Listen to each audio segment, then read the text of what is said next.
Assalamualaikum warahmatullahi wabarakatuh. Shalom, Om Swastiastu, Namo Buddhaya, Salam Kebajikan. Kami dari kelompok 4 akan mempresentasikan hasil diskusi kami mengenai ideologi komunis di Korea Utara. Yuk simak videonya. Assalamualaikum warahmatullahi wabarakatuh. Shalom, Om Swastiastu, Namo Buddhaya, Salam Kebajikan. Perkenalkan, nama saya Kinta Karina dengan NIM 23021030362. Saya Nuratul Sania dengan NIM 23011010143. Perkenalkan, nama saya Hafif Kusmul Hamna dengan NIM 230903 Perkenalkan, nama saya Ayu Hafidhura Putri dengan NIM 23011101008. Perkenalkan, nama saya Nada Fitra Rahayu dengan las NIM 67 dan dari Prodi Geografi.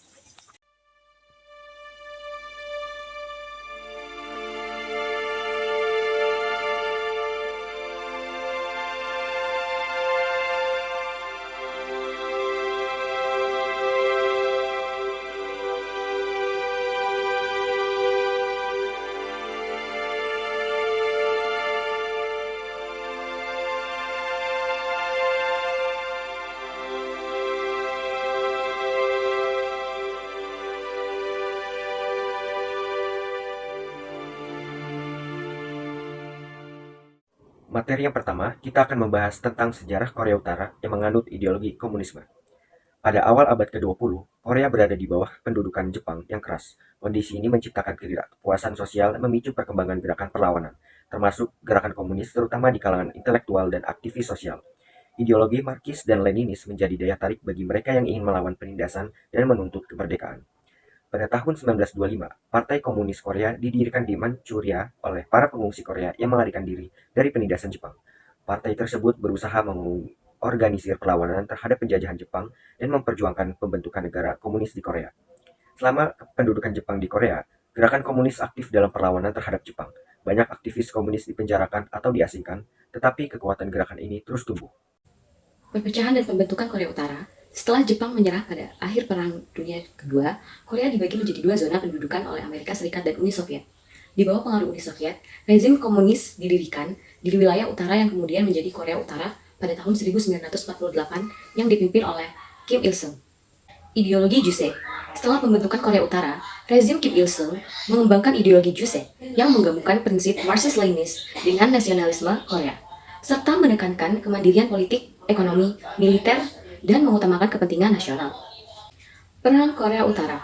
Pada tahun 1950, Perang Korea pecah ketika Korea Utara menyerbu Korea Selatan.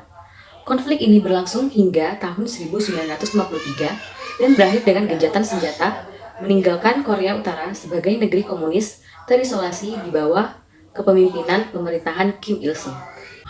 Kepemimpinan dinasti Kim sejak berkuasa keluarga Kim telah mempertahankan kendali otoriter atas Korea Utara dan berturut-turut memimpin propaganda komunis dan penekanan terhadap keunggulan rezim terus dipromosikan untuk memperkuat legitimasi pemerintahan.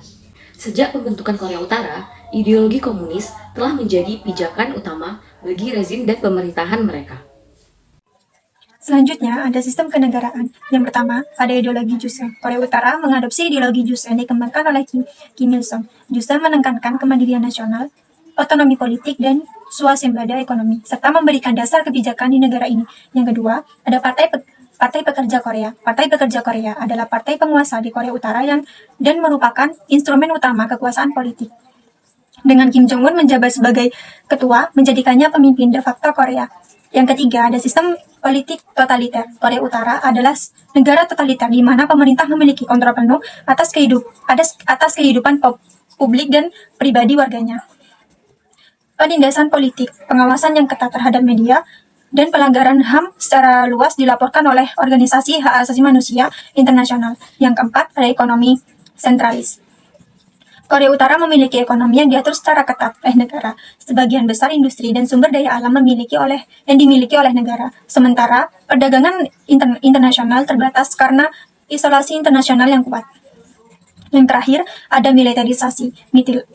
Militer memegang peran penting dalam politik dan masyarakat Korea Utara. Negara ini mengalokasikan sumber daya yang signifikan untuk anggaran pengembangan militer sebagai bagian dari strategi pertahanan dan pengaruh regional. Berikut adalah kelebihan dan kekurangan dari sistem komunisme di Korea Utara. Kelebihannya, yang pertama, sistem komunisme di Korea Utara memberikan kestabilan dengan kepemimpinan dinasti Kim selama beberapa generasi. Hal ini dapat mengurangi risiko ketidakstabilan politik yang sering terjadi dalam beberapa sistem demokratis. Yang kedua, ideologi Juche, yang merupakan pilar ideologis negara ini, menekankan kemandirian nasional dan swasembada ekonomi. Hal ini dapat membantu negara tetap independen secara politik dan ekonomi dari pengaruh eksternal. Yang ketiga, secara teori, sistem ini mengutamakan kesetaraan sosial dengan redistribusi sumber daya dan pelayanan publik yang seragam kepada semua warga negara. Hal ini dapat membantu mengurangi kesenjangan ekonomi. Yang keempat, rezim komunis Korea Utara telah mengalokasikan sumber daya yang signifikan untuk pengembangan militer, sehingga membuat negara ini memiliki kekuatan militer yang sangat kuat. Kekurangan dari ideologi Korea Utara adalah pertama, kekuasaan otoriter. Sistem komunisme di Korea Utara memberikan kekuasaan mutlak kepada pemimpinnya.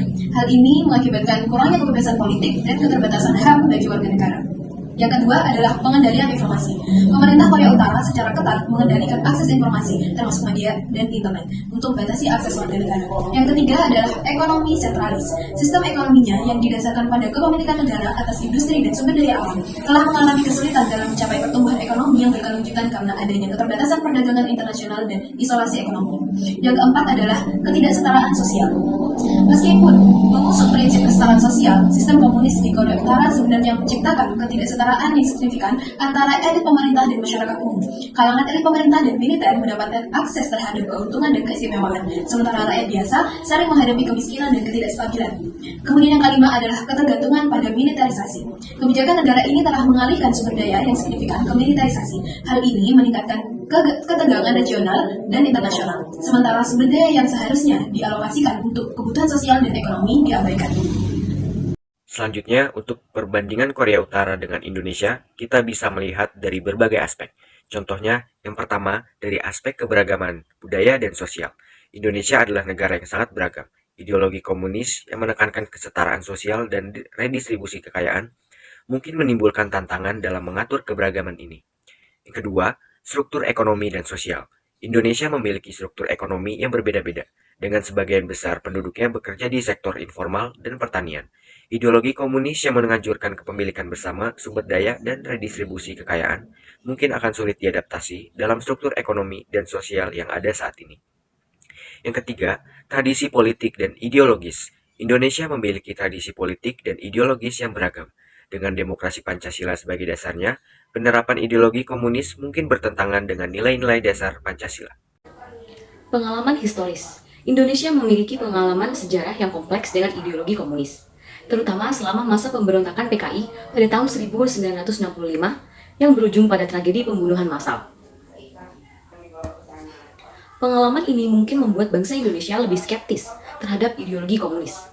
Berdasarkan perbandingan di atas, dapat disimpulkan bahwa penerapan ideologi komunis di Indonesia akan banyak tantangan dan juga hambatan.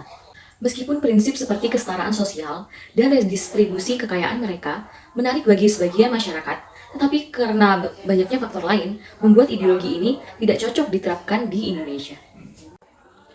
Kesimpulan, ideologi komunis berperan penting dalam sejarah Korea, terutama dalam perlawanan terhadap penjajahan Jepang dan pembentukan Korea Utara dengan ideologi Juche.